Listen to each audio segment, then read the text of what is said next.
Enzyme যেটা আমি বাড়িতে বানিয়েছি, নিম পাতা, অ্যালোভেরার খোসা, রসুনের খোসা এবং লঙ্কা সব দিয়ে গুড় দিয়ে এটা বানিয়ে রেখেছিলাম। প্রায় 6 মাসের পুরনো হয়ে গেছে, 5-6 মাসের। এটা দুটো শ্যাম্পুর পাতা দিলাম, 2 চামচ হলুদ দিলাম, আর একটু অল্প পরিমাণে কীটনাশক দেব।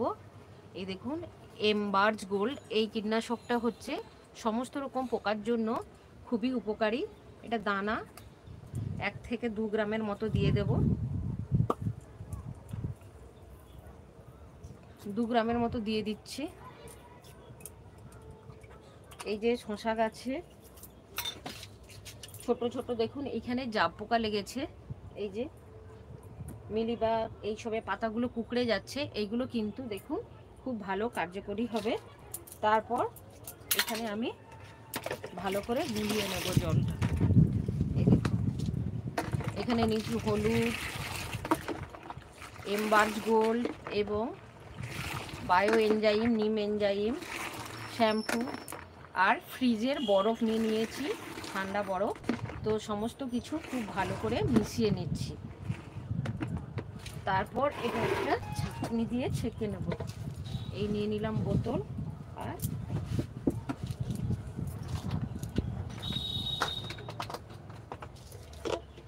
এই দেখুন ছাঁকনি দিয়ে ছেঁকে নেব যাতে না নজলটা আটকে যায়।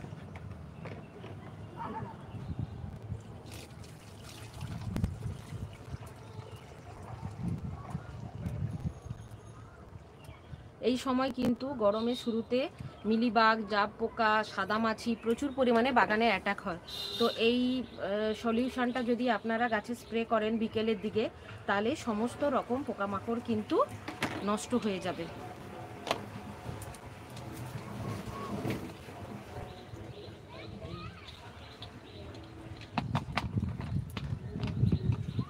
এটা ভালো করে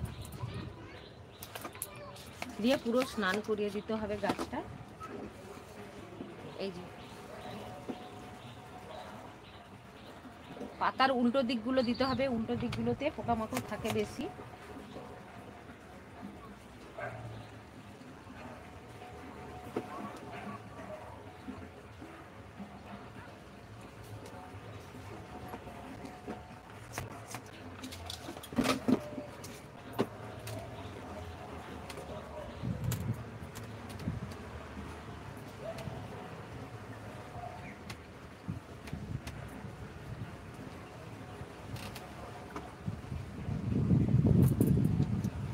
তো শুধু শশা গাছে নয়, বেগুন গাছগুলোতেও আমি এই একই ওষুধ দিয়ে দেব।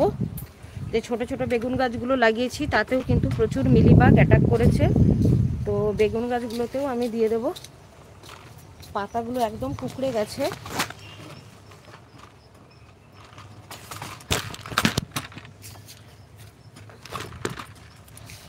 এই দেখুন,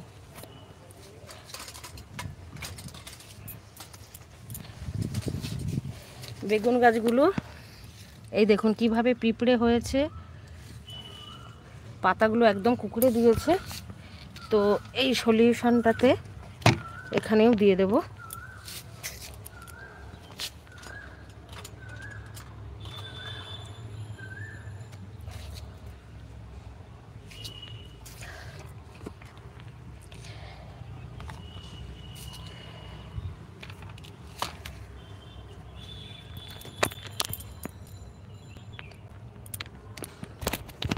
এখানে দিয়ে দিচ্ছি আমি।